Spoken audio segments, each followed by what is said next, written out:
Today, our prosthodontists at North Texas Dental Surgery are breaking down the most common full mouth dental implant complaints that they see: bulky prostheses, speech problems, food trapping, and constant cheek biting. You'll discover the concept of the neutral zone, a hidden area in your mouth where teeth must be positioned for comfort. Also, how some patients could get used to a rock in their mouth, while others never adapt to even perfect treatment. You'll also learn about the critical surgical timing that can't be changed once your implants integrate. Stay tuned for the shocking reality that everything in prosthodontics works in ranges, not exact numbers, and why achieving the perfect balance between function and aesthetics requires testing and compromise, something that's impossible to achieve in a single day, and what that means for your treatment timeline. So let's talk about some patient concerns and satisfaction. What are the most common patient complaints with all-on-4 that you see? Bulk, speech issues, cheek, lip biting. I think that the number one problem I see is really concerned with the bulk of the prosthesis, right? And food trapping. Like I think these two things, like hygiene and the bulk of prosthetics. So both of these kind of go hand in hand, because when the prosthesis is a lot of bulk to it, especially on the outside, that acts like almost like a corner that they can clean, or their brush can go in, or their water pick can go in clean. So that bulk plays into it, and if the bulk is on the inside, towards the tongue side, that bulk reflects to them not being able to speak properly, right? Which is why, again, we were talking about that we can design teeth anywhere we want, but if the implants, which are placed in the best quality of bone that's available, are a little bit toward the inside, we sometimes have to go in later on and change that multi-unit angulation to kind of try to fix that and make it a little bit more improved speech. So I think these two are the biggest factors. We have smaller issues here and there with cheek bite, tongue bite, lip bite, but those are really manageable. But I think like the toughest of them to manage is like the bulk of it and the hygiene. Right. And then like I'd also like to elaborate that I definitely think that I agree with you, the bulk, especially when it comes to like lingual bulk and speech issues, and like how imperative it is to really know, again, keeping the end in mind, where is the ideal positioning of the teeth supposed to be in the end, right? So having those surgical guides and making sure that you know, like I love working with you guys because, you know, I find the upper all-on-4s and the multi-unit abutment, you know, the implant rotation and the multi-unit abutment timing, because that only rotates at certain angles, but trying to make sure that we use the absolutely best positioning for that dental implant and making sure that we have the proper rotation of that multi-unit abutment to be very ideal. I feel like whenever I'm doing a surgery, that's what I like, unless it's a case that the patient has like monster sinuses or it's like a more complicated procedure, the thing that like, or like the patient has very atrophic bone, like, you know, barring that, I find like one of the most complicated things for me is that I want to set you guys up for success so that patient's going to be happy in the end. So getting that rotation of the implant and the multi-unit abutment timing is critical.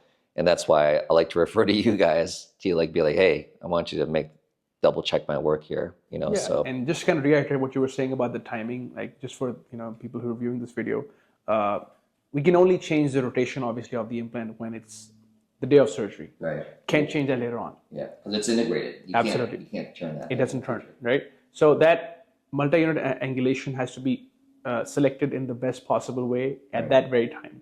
The reason is that the head of that abutment, which seats in the implant, is in the shape of a hexagon.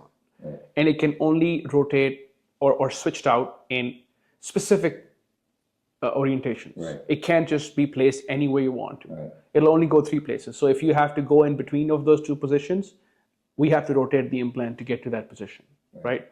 So that's why that kind of collaboration between you know, the surgeon as well as the prosthodontist is so essential. Right. And you brought that up about guided surgery, and we've had situations where you've gone in with one plan, but then you've had to change course mid-surgery, because when patients have periodontal disease, they don't have good interdental bone, and when you take that tooth out, or even if you try to be as atraumatic as you can be, the bone fractures and you have to end up placing the implant in deeper. And so I think like it's very important to kind of being able to master what's your craft. The surgeons know where to place the implants, but they have to know what boundaries they have to kind of respect in terms of their placement. What are your thoughts on that? The most common complaint I would say normally is like related to the bulk of the prosthesis, Yeah. especially on the inside, and mainly to the fact that the speech depends on the contact of the tongue with the anterior part of the palate and the inside of the teeth. So if that's bulky, patients can adapt, but they have a limit of adaptability. You know what I mean? You need to get to a point where like we have to let the patient understand that they need to adapt to something, but it's not to anything. I've seen so many patients coming to me like, hey, like, yeah, I've been wearing these for like 3 years. They told me I'm gonna get used to it, and they don't get used to it. Because you can get used to it to something, but like up to a limit, you know what I mean? Right. And also I think like there's a lot of like cheek biting and tongue biting too, but that's pretty easy fix. Just occlusion, moving the teeth for outside or inwards. That goes back to a concept which is called like neutral zone, which is a classical concept of complete denture, which actually means that there's an area in your mouth in which the upper and the lower teeth can go, and it's a zone. It's not a spot, it's a zone, in which depends of your tongue on the inside, the floor of the mouth, your cheek on the outside, and how the patient functions. So everything relates back to complete dentures, which these were from studies from the early 90s, in which the teeth can go in the neutral zone, which is like a zone in which the teeth, anywhere in that zone, the patient is going to feel comfortable with those teeth there. If we go beyond that zone, then the patient is never going to adapt. However, we don't know. No one, I mean, there's not a line in the mouth tells us, oh, this is the zone where you can, no, you have to test it out. That goes back to the question of, can you give final teeth the following day? You can, if you get lucky and the teeth are positioned in the perfect position which the patient adapts to, the patient's gums and bone don't shrink, and it's a patient that gets used to anything. There's patients out there that you can put a rock in the mouth and they're gonna get used to it. And then there's patients out there that you're gonna do your best treatment and they're unsatisfied. So, but most of the patients, they adapt, but within limits. And we don't know for each patient what their limits are, we have to test it. So that's how I say it. Because the other thing is like everything in prosthodontics is always, there's always a range. Like Yeah. we always read about this, like It's not a number. It's not a number. Normally a range, yeah. So like vertical dimension, incisal edge position, Length plane of the teeth. length of the teeth. There's Width, always a everything. range that we're going for.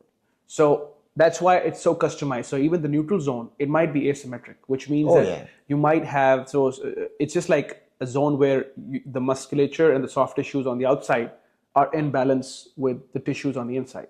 So that zone might be different on the left side than on the right side. So like you said, we have to try it out to see if, what feels comfortable and where we're able to mitigate most of the issues. Because the neutral zone, it's a functional concept, which means it's related to the patient's function, which means like eating and speaking. But guess what? Patients also want nice teeth. Mm-hmm. So sometimes what the patient wants aesthetically, functionally we can't. So we have to get to a compromise. And then let's go back again. Can you get to that compromise the day after surgery? No, you can't.